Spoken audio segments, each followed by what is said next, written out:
કેજરીવાલ માનસિક બીમાર છે અને જો માનસિક બીમાર નથી તો ભારત લોકશાહી આપણા દેશમાં એને રહેવાનો હક નથી।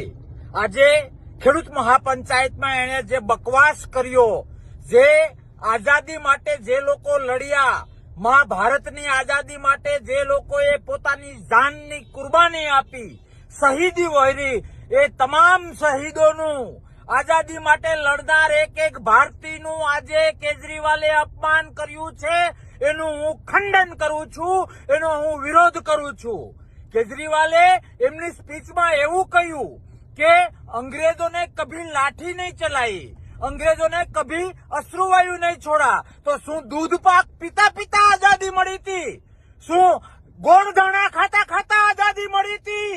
માતાઓએ દીકરા ગુમાવ્યા છે, બહેનોએ ભાઈઓ ગુમાવ્યા છે, ભારતના સપૂતોએ પોતાના લોહી વહ્યા છે, ત્યારે આઝાદી મળી છે। અને આજે તમારા સસ્તા રાજકારણ માટે તમે આવું બોલો છો।